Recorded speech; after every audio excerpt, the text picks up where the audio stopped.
രക്ഷിപ്പാനായി ഈ സ്നേഹസ്വരൂപനാത്മസ്നേഹിതൻ. പെണ്ണുപിള്ള പഴം കൊണ്ട് കൊടുത്തപ്പോൾ അറിയാതെ തിന്നുപോയവനല്ലേ ആദാം. അപ്പൊ അതുകൊണ്ട് അതിനേക്കാളും വലിയ ശക്തിയൊന്നും എനിക്ക് ഇല്ല. ഞാൻ പ്രലോഭനങ്ങൾക്ക് അധീനനായി പോയതിന്റെ കാരണം തന്നെ എന്നിൽ വ്യാപരിച്ച ജീവൻ ആദാമിന്റെ ജീവനായിരുന്നത് കൊണ്ടാണ്. ആദാമിന്റെ ജീവൻ അത്രയും ശക്തിയൊക്കെ ഉള്ളൂ.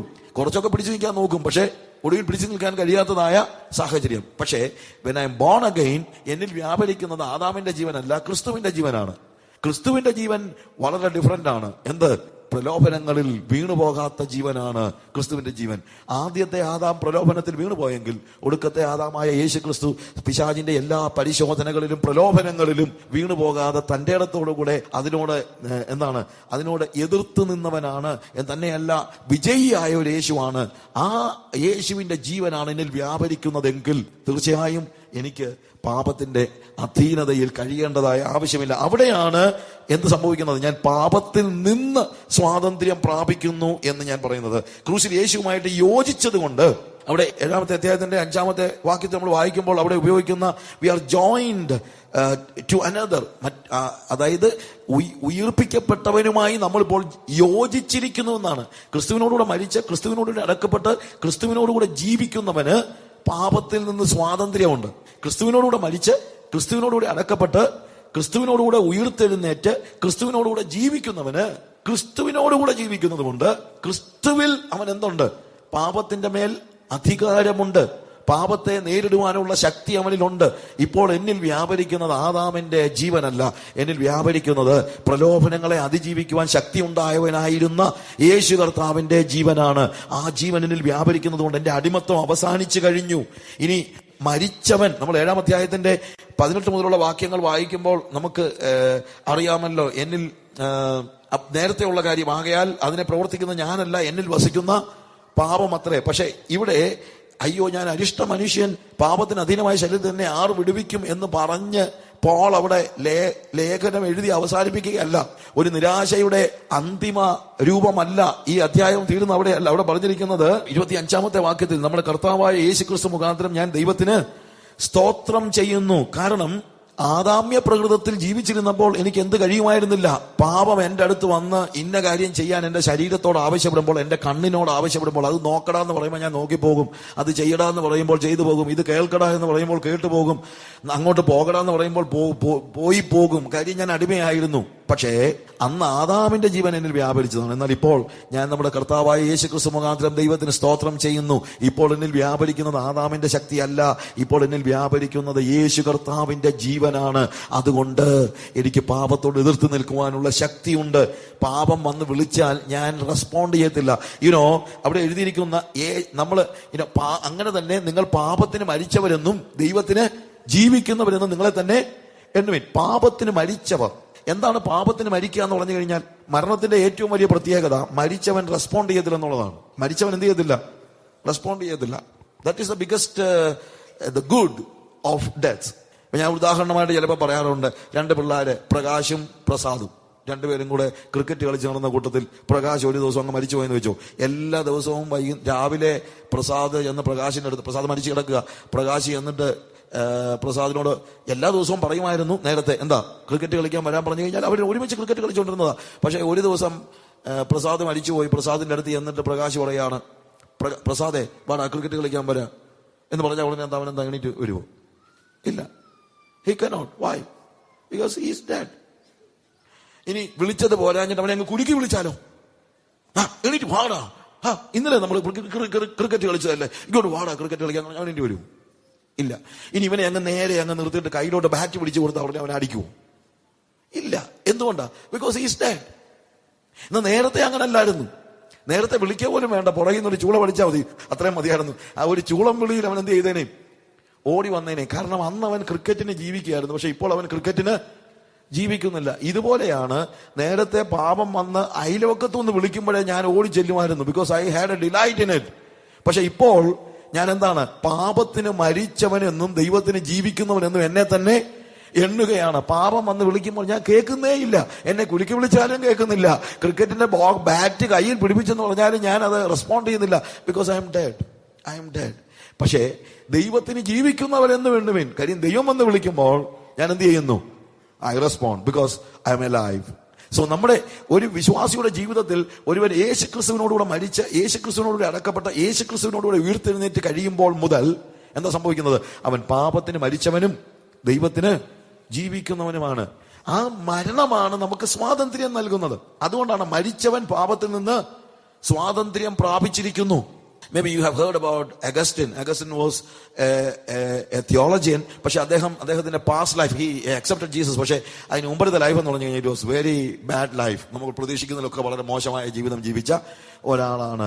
അങ്ങനെ അഗസ്റ്റിൻ വിശ്വാസത്തിൽ വന്നു രക്ഷിക്കപ്പെട്ട ഒരു ദിവസം ഇങ്ങനെ വഴിയെ കൂടെ കർത്താവിനെ സ്തുതിച്ചുകൊണ്ട് പോകുന്ന കൂട്ടത്തിൽ ഇവന്റെ പഴയ ഒരു കൂട്ടുകാരി ഇവനെ കണ്ടു. അപ്പൊ അവള് ചിന്തിച്ചു, ഇപ്പോൾ അഗസ്റ്റിൻ എന്റെ അടുത്ത് വരും, and he will call me, we will go somewhere, we will enjoy എന്നൊക്കെ വെച്ചോണ്ടിരിക്കുന്ന കൂട്ടത്തിൽ അഗസ്റ്റിൻ ഇങ്ങനെ മുന്നോട്ട് അങ്ങ് നടന്നു പോകുകയാണ്. അപ്പൊ ഇവക്ക് ഭയങ്കര സംശയം, എന്തോ പറ്റി അഗസ്റ്റിന്. And she was calling, Augustine, don't you don't remember me, I'm Katrina. Augustine തിരിച്ചൊക്കെ പറഞ്ഞു, oh maybe you are calling the old Augustine, right? He's no more, he's dead. This is the new Augustine. നീ പഴയ അഗസ്റ്റിനെ ആയിരിക്കും വിളിച്ചല്ലേ, പക്ഷെ പുള്ളി മരിച്ചുപോയി. ഇതൊരു പുതിയ അഗസ്റ്റിനാണ്. ഇപ്പൊ കത്രീന വിളിച്ചാലൊന്നും പോകാൻ അവനെ കിട്ടത്തില്ല, because he is dead. That old Augustine is dead. പ്രിയമുള്ളവരെ, ഇതാണ് വാസ്തവത്തിൽ ക്രോസ് എന്ന് പറയുന്നത്. ഇതാണ് നമ്മൾ മരണത്തിന്റെ നിലയിലേക്ക് ഇറങ്ങി വരുന്നത്. ഇതാണ് വാസ്തവത്തില് അദൃശ്യ ലോകത്തിൽ നമുക്കുണ്ടാകുന്ന ക്രോസ് എക്സ്പീരിയൻസ്. ഞാൻ ക്രിസ്തുവിനോടുകൂടെ ക്രൂശിക്കപ്പെട്ടിരിക്കുന്നു എന്ന് പറയുമ്പോൾ ഇതാണ് അതിന്റെ അർത്ഥം. അല്ലാതെ ഞാൻ ക്രിസ്തുവിനോട് ക്രൂശിക്കപ്പെട്ടിരിക്കുന്നു പറയുമ്പോഴത്തേക്ക് ചരിത്രത്തിൽ നമ്മൾ ഒരിക്കലും യേശു ക്രിസ്തുവിന്റെ ക്രൂശിൽ കയറിയിട്ടില്ല, നമ്മൾ കണ്ടിട്ട് പോലുമില്ല. അതിന്റെ തടി കഷണം ക്രൂശിന്റെ കഷണമാണെന്ന് പറഞ്ഞുകൊണ്ട് വേണമെങ്കിൽ ക്രൂശിന്റെ കഷണമൊക്കെ ചിലപ്പോൾ വിൽക്കാനുണ്ടായിരിക്കും. അങ്ങനെ വിറ്റ തടി കഷണം എല്ലാം കൂടെ വെച്ചാൽ ഒരു 10 കപ്പൽ പണിയാനുള്ള അത്രയും തടി യേശുവിന്റെ ക്രൂശിന്റെ തന്നെ നമുക്ക് കിട്ടിയിട്ടുമുണ്ട്. പ്രിയമുള്ളവരെ, ഇങ്ങനെയുള്ള മണ്ഡലങ്ങളൊക്കെ വിശ്വാസികളെങ്കിലും പോയി വീഴരുത്. യേശുവിന്റെ ക്രൂശിന്റെ, യേശു നടന്ന വഴിയുടെ, യേശു നടന്ന വഴിയെ കൂടെ നടക്കുന്നതിനേക്കാളും നല്ലതാണ്, യേശു നടന്ന വഴിയെ കൂടെ പരസ്യനെ കൂടെ നടക്കുന്നതിനേക്കാളും നല്ലതാണ് യേശു എന്റെ വീട്ടിൽ കൂടെ നടക്കുന്നത്.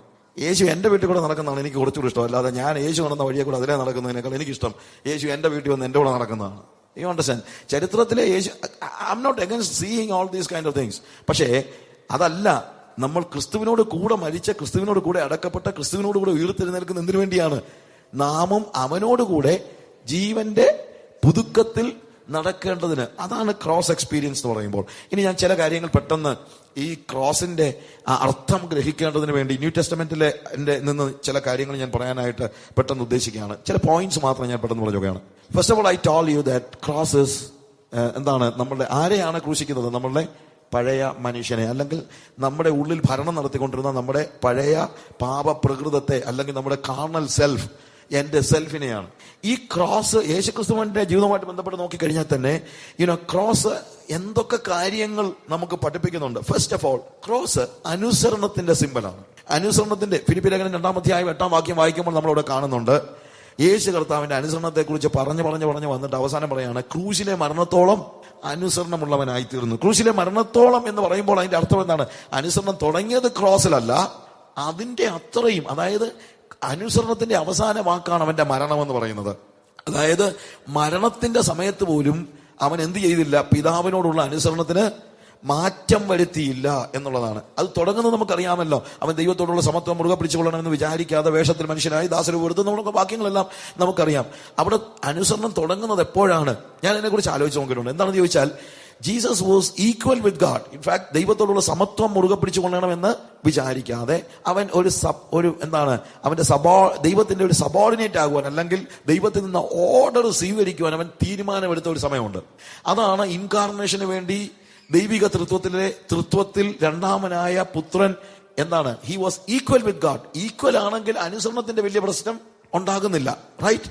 ഈക്വൽ ആണെങ്കിൽ അനുസരണത്തിന്റെ വലിയ പ്രശ്നം ഉണ്ടാകുന്നില്ല. പക്ഷേ അനുസരണത്തിന് വേണ്ടി യേശു കർത്താവ്, അല്ലെങ്കിൽ ദൈവപുത്രൻ തീരുമാനമെടുത്ത ആ നിമിഷം മുതൽ, ഇൻകാർണേഷൻ, അവൻ ശിശുവായി ജനിക്കുന്ന സമയം മുതൽ അവന്റെ 33 വയസ്സ് വരെയുള്ള ജീവിതത്തിലുടനീളം, അതിനുശേഷം എന്താണ്, കാൽവറി ക്രൂശ് വരെ അവൻ എന്ത് ചെയ്യാണ്? അനുസരിക്കുവാൻ തുടങ്ങി. ആ അനുസരണം ചോദ്യം ചെയ്യാതെയുള്ള ഒരു അനുസരണമായിരുന്നു. അനുസരണത്തിന്റെ ഒരു പ്രത്യേകത എന്താണെന്ന് ചോദിച്ചു കഴിഞ്ഞാൽ, അനുസരണത്തിന് അതിരുകളില്ല. മരണമാണ് അതിന്റെ അന്ത്യം.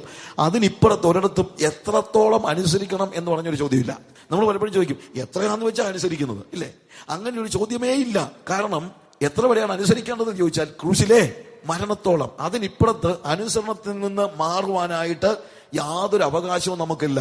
കാരണം ഒരു വ്യക്തി ദൈവത്തിൽ വിശ്വസിക്കുന്നെന്ന് പറഞ്ഞു കഴിഞ്ഞാൽ നമ്മൾ വിശ്വസിക്കേണ്ടത് ദൈവത്തിന്റെ സോവറിറ്റിയിലാണ്, അവന്റെ പരമാധികാരത്തിലാണ്. അതായത് ദൈവത്തിന് എന്നെ എന്തും ചെയ്യാനുള്ള അവകാശം ഉണ്ട് എന്ന് പറയുമ്പോഴാണ് നമ്മൾ അനുസരണത്തിലേക്ക് പ്രവേശിക്കുന്നത്.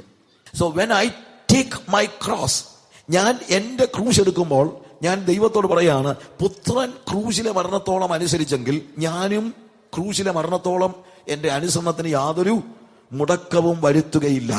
അപ്പോൾ ക്രോസ് എക്സ്പീരിയൻസ് എന്ന് പറഞ്ഞു കഴിഞ്ഞാൽ സമ്പൂർണമായ അനുസരണമാണ്. എത്രത്തോളം?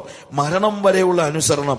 എങ്ങനെ എന്ത് കാര്യങ്ങൾ എന്നെ തകർക്കുന്നത് താതന് ഇഷ്ടമാണെങ്കിൽ, നമ്മൾ പലപ്പോഴും പാട്ടൊക്കെ എന്നെ തകർക്കുന്നത് താതന് ഇഷ്ടമാണെങ്കിൽ അവന്റെ ഇഷ്ടം ചെയ്യാനായിട്ട് ഞാൻ ഏൽപ്പിച്ചു കൊടുക്കുകയാണ്. തകർക്കപ്പെടുവാനുള്ള, അപ്പോഴും എതിർത്തൊന്നും മിണ്ടാതിരിക്കുന്ന, അതാണ് അനുസരണത്തിന്റെ പ്രത്യേകത. ചോദ്യങ്ങളില്ലാത്ത, there is no questions, ഒരു ചോദ്യവുമില്ല. അബ്രഹാമിനോട് ദൈവം എന്താണ് പുത്രനെ നൽകുവാൻ പറഞ്ഞപ്പോൾ അവൻ ചോദ്യം ചോദിച്ചില്ല. നമ്മുടെ ജീവിതത്തിൽ ചോദ്യങ്ങളില്ലാതെ അനുസരിക്കുമ്പോൾ മാത്രമേ ക്രോസ് എക്സ്പീരിയൻസ് നമ്മൾ പ്രായോഗികമാക്കുന്നുള്ളൂ. ചോദ്യങ്ങൾ ചോദിച്ചിട്ട് ഒടുവിൽ പിന്നെ ചിലപ്പോൾ ആളുകൾ പറയാറുണ്ട്, ഒരു ഫ്രേസ് ഇങ്ങനെയുണ്ട്, രണ്ട് രീതിയിലാണ് നമ്മളുടെ പ്രാർത്ഥന. Many times some people say Lord let thy will be done. ചിലരുടെ പ്രാർത്ഥന ഇതാണ്, കർത്താവേ നിന്റെ ഇഷ്ടം എന്റെ ജീവിതത്തിൽ നടക്കട്ടെ. ചിലരുടെ പ്രാർത്ഥന കഴിയുമ്പം ദൈവം പറയും, എന്നാ പിന്നെ നിന്റെ ഇഷ്ടം പോലെ ആകട്ടെ. ചിലർ പറയുന്നത് കർത്താവേ നിന്റെ ഇഷ്ടം പോലെ ആകട്ടെ. മറ്റു ചിലർ പ്രാർത്ഥിച്ച് കഴിയുമ്പോൾ കർത്താവ് പറയും, എന്നാ പിന്നെ നിന്റെ ഇഷ്ടം പോലെ. ദൈവം അവനോട് പറയും, പ്രാർത്ഥിക്കുന്നവളെ, എന്നാ പിന്നെ നിന്റെ ഇഷ്ടം പോലെ ആകട്ടെ. ഇപ്പൊ ഇതിനകത്ത് ഏത് കൂട്ടത്തിലാണ് നമ്മളെന്നുള്ളതാണ്. If you truly obey God, നമ്മൾ എപ്പോഴും പറയുന്നത് എന്താണ്? You are a sovereign God. You have all the right to do anything. Even if I'm broken, I don't care. Even if I'm dying, I don't care. ക്രൂശിലെ മരണത്തോളം ഞാൻ അനുസരണമുള്ളവനായിരിക്കും. ഞാൻ എൻ്റെ ജീവിതത്തിൽ ഇനി ഒരിക്കലും സെൽഫിനെ കയറ്റി വെക്കത്തില്ല. കാര്യം ഇനി എനിക്ക് സെൽഫിനെ അനുസരിക്കാൻ കഴിയത്തില്ല. എന്റെ കാർണൽ സെൽഫിന് ഞാൻ അനുസരിക്കാനോ ആ കസേര കൊടുക്കത്തില്ല. അതുകൊണ്ടാണ് എബ്രായ ലേഖനം 12-ാം അധ്യായത്തിന്റെ 4-ാം വാക്യം വായിക്കുമ്പോൾ, പാപത്തോട് പോരാടുന്നതിൽ നിങ്ങൾ പ്രാണത്യാഗത്തോളം എതിർത്ത് നിന്നിട്ടില്ല. നമുക്ക് മാക്സിമം, ചിലർ പറയും ബ്രദറെ ഭയങ്കര പ്രയാസമാണ് പാപത്തോട് എതിർത്ത് നിൽക്കാൻ. യെസ്, അത്ര ഈസി ഒന്നുമല്ല. പക്ഷേ പാപത്തോട് എതിർത്ത് നിൽക്കുന്നതിൽ മാക്സിമം സംഭവിക്കാനുള്ളത് എന്താണ്? മരണം. അതിൽ കൂടുതലൊന്നും ഇല്ലല്ലോ. നിങ്ങൾ പാപത്തെ, അല്ലെങ്കിൽ നിങ്ങളെ കൊണ്ടൊരാൾ പാപം ചെയ്യിക്കാൻ പരിശ്രമിച്ചു, നിങ്ങൾ ചെയ്യത്തില്ലെങ്കിൽ മാക്സിമം നിങ്ങൾക്ക് എന്ത് സംഭവിക്കാനാണ്? It is death. അതിൽ കൂടുതലൊന്നുമില്ല, ഇല്ലേ? പക്ഷേ അപ്പോഴും ദൈവത്തിന് മാത്രം അനുസരണം കൊടുക്കുന്ന ആളായിരിക്കണം. അപ്പോൾ മാത്രമേ നമ്മുടെ ക്രോസ് എക്സ്പീരിയൻസ് കൃത്യതയുള്ളതാകുന്നുള്ളൂ. ഇനി നമ്മൾ ഗലേഷ്യൻസ് ചാപ്റ്റർ 5:11 വായിക്കുമ്പോൾ, ഗലാത്യ ലേഖനം 5-ാം അധ്യായത്തിന്റെ 11-ാമത്തെ വാക്യത്തില് 1-2 വാക്കുകൾ മാത്രമാണ്. Cross is a stumbling block. അത് ക്രൂശിന്റെ ഇടർച്ച, ക്രൂശിന്റെ ഉപദ്രവം, ഈ രണ്ട് കാര്യങ്ങൾ നമ്മളിവിടെ കാണുന്നുണ്ട്. ക്രൂശിന്റെ ഇടർച്ച, ഗലേഷ്യൻസ് ചാപ്റ്റർ 5:11 അവിടെ എഴുതിയിരിക്കുകയാണ്, ഞാനോ സഹോദരന്മാരെ ഇപ്പോഴും പരിച്ഛേദന പ്രസംഗിക്കുന്നു എന്ന് വരികിൽ ഇനിയും ഉപദ്രവം സഹിക്കുന്നത് എന്ത്? അങ്ങനെയെങ്കിൽ ക്രൂശിന്റെ ഇടർച്ച നീങ്ങിപ്പോയല്ലോ. Cross is a stumbling block. Cross അനുസരണത്തിന്റെ സിമ്പലാണ്. പക്ഷെ അതേപോലെ തന്നെ ക്രോസ് ശരിക്കും പറഞ്ഞു കഴിഞ്ഞാൽ സാധാരണക്കാരന് ഒരു ഇടർച്ചക്കല്ലാണ്. ഒരു സ്റ്റംബ്ലിംഗ് ബ്ലോക്കിന്റെ പ്രത്യേകത എന്താണ്? സുഗമമായ നടത്തത്തിന് തടസ്സം വരുത്തുന്നതിനെയാണ് നമ്മൾ വാസ്തവത്തിൽ പറയുന്നത് എന്ത്?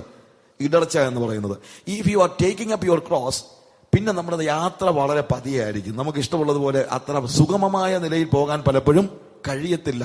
നമ്മൾ ഇഷ്ടപ്പെടുന്നത് പോലെ പോകാൻ കഴിയത്തില്ല. ഇടയ്ക്ക് പല ഇടർച്ച കല്ലുകൾ വന്ന് നിൽക്കുന്നത് നമുക്ക് മനസ്സിലാക്കാനായിട്ട് പറ്റും.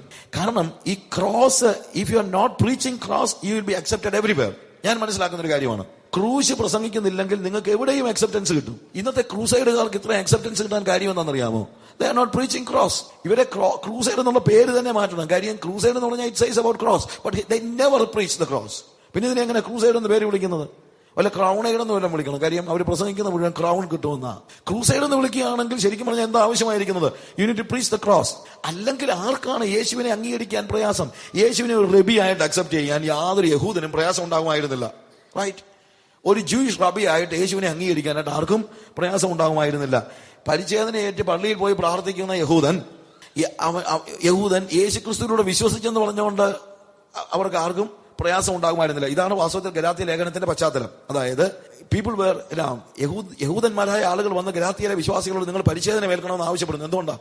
അവർക്ക് യഹൂദന്മാരുടെ പള്ളിയിലും പോകണം, എന്താണ്, കൂട്ടായ്മയ്ക്കും പോണം. രണ്ടിടത്തും കൂടി ഒരുമിച്ച് നടക്കാനുള്ള ആഗ്രഹത്തിന്റെ കാര്യത്തിലാണ്. പള്ളിയിലും വേണം, കൂട്ടായ്മയിലും വേണം, രണ്ടിടത്തും കോംപ്രമൈസ് ചെയ്ത് പഴയ സമൂഹത്തോട് ചേരാൻ പരിശ്രമിക്കുന്ന ആളുകൾ ക്രോസ് എടുക്കാനായിട്ട് തയ്യാറില്ലാത്തവരാണ്. ഇപ്പൊ ഞാൻ പലപ്പോഴും ആലോചിക്കണം, normal Hindu can accept almost everything that Jesus Z. ഒരു നോർമൽ ഹിന്ദുവിന് യേശു പറഞ്ഞ മിക്കവാറുള്ള എല്ലാ കാര്യങ്ങളും അക്സെപ്റ്റ് ചെയ്യാനായിട്ട് പറ്റും. പക്ഷേ ക്രോസ് എടുക്കാൻ അവന് പ്രയാസമാണ്. ഒരു നോർമൽ ഹിന്ദുവിന്, ഒരു നോർമൽ ഇന്ത്യന് നിങ്ങൾ പറയുന്ന ക്രൂസൈഡിൽ വന്നാൽ ഒരു പ്രയാസം ഉണ്ടാകത്തില്ല. ഞാൻ നടന്ന ഒരു എക്സ്പീരിയൻസ് പറയാം, നടന്ന കാര്യം. ബോംബെയിലെ ഒരു ക്രൂസൈഡിൽ വെച്ച് ഒരു സിഖുകാരന്റെ കാല് വളഞ്ഞിരുന്നത്, അത് നേരെയായി. എന്റെ ഒരു ഫ്രണ്ട് അവിടെ ഒരു ഉപദേശിയാണ്. അദ്ദേഹം ഇവനെ ഇങ്ങനെ നോക്കി വെച്ചിരുന്നു. ഒരു ദിവസം നോക്കിയപ്പോൾ ഇവൻ ഗുരുദ്വാരയിൽ നിന്ന് ഇറങ്ങി വരുന്നു. ഈ ഉപദേശി നേരെ ഇവനെ വിളിച്ചിട്ട് ചോദിച്ചു, എടാ നീ അല്ലയോ ഈ ഇന്നാളത്തെ ക്രൂസൈഡിന് വന്ന് നിന്റെ കാല് വളഞ്ഞതായിരുന്നു, നേരെയായിരുന്നു എന്ന് പറഞ്ഞത്? അതെ സാറേ, അതെ ഞാൻ തന്നെയാ. അത് ശരിയാണോ നീ പറഞ്ഞു? അയ്യോ ശരിയല്ലേ, വളഞ്ഞിരുന്നതല്ലേ എന്റെ കാല്, ഇപ്പൊ നോക്ക് ഇത് നേരെയായില്ലേ. ആരാടാ സൗഖ്യമാക്കിയത്? യേശു, അല്ലാതെ ആരാ? പിന്നെ നീ എന്തിനാണ് ഇപ്പൊ ഗുരുദ്വാര പോയി? അത് പിന്നെ സാറേ ഞാൻ കൊച്ചിനെ കെട്ടിവിടല്ലേ സാറേ പോകുന്നേ. അതായത് കാല് വളഞ്ഞത് നേരെയാകാൻ യേശു, പ്രാർത്ഥിക്കാൻ ഗുരുദ്വാര. ഞാൻ പറഞ്ഞ മനസ്സിലാക്കണം, ഇതാണ് ക്രൂസൈഡിൽ മിക്കപ്പോഴും നടക്കുന്ന കാര്യം. യേശു സൗഖ്യമാക്കിയില്ലെന്നൊന്നും ഞാൻ പറയുന്നില്ല, യേശു സൗഖ്യമാക്കി. പക്ഷെ ക്രോസ് പ്രസംഗിക്കാഞ്ഞത് കൊണ്ട് അവൻ ഇപ്പോഴും എവിടെ തന്നെയാണ്? ഗുരുദ്വാരയിലാണ്. ഇത് നടന്ന സംഭവമാണ്. It's not a joke, this is literally happen. ഇത് അതേപോലെ തന്നെ സംഭവിച്ച ഒരു കാര്യമാണ്. ക്രൂശ് എന്ത് ചെയ്യുന്നു ചോദിച്ചു കഴിഞ്ഞാല്, ഐ ടെൽ യു, ക്രൂശ് എപ്പോഴും നമ്മളെ നമ്മുടെ പഴയ ലോകത്തിൽ നിന്ന് വേർപെടുത്തുകയാണ്. സെപ്പറേഷൻ. ഈ ഉപദേശം ഇന്ന് നഷ്ടപ്പെട്ടുകൊണ്ടിരിക്കുകയാണ്. സെപ്പറേഷൻ.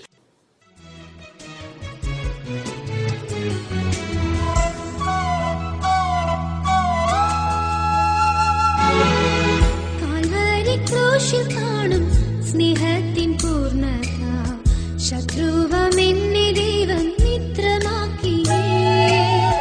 രക്തവും ചിന്തയേശു നിന്നെ രക്ഷിപ്പാനായി, ഈ സ്നേഹസ്വരൂപനെൻ ആത്മസ്നേഹിതൻ.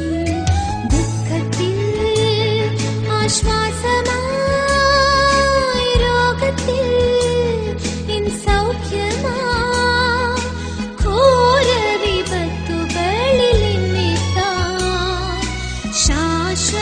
ഭോജങ്ങളാൽ മറോടണച്ചിടും ഈ സ്നേഹസ്വരൂപനെൻ ആത്മസ്നേഹിതൻ.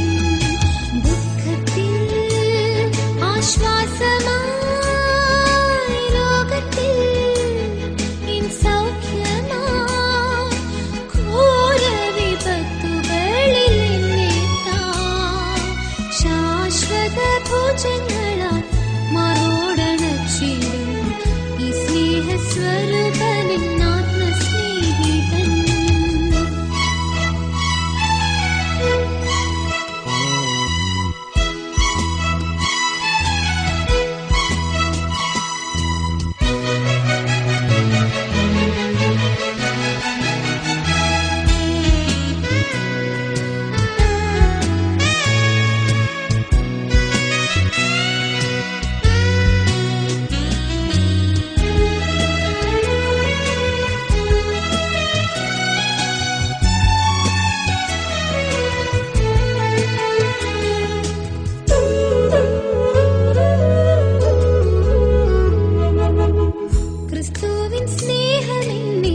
നിർബന്ധിക്കുന്നതാൽ എന്നെ തന്നെ വെറുത്തൻ ക്രൂശെടുത്തു ഞാൻ. നിന്നയും ചുമന്നു പോ പാളയത്തിൻ പുറം, ഈ സ്നേഹസ്വരൂപനെൻ ആത്മസ്നേഹിതൻ. ദുഃഖത്തിൽ ആശ്വാസമായി, രോഗത്തിൽ എൻ സൗഖ്യമായി, ഘോര വിപത്തുകളിൽ എന്നെത്താൻ, ശാശ്വത ഭോജങ്ങളാൽ മറോടണച്ചിടും ഈ സ്നേഹസ്വരൂപനെൻ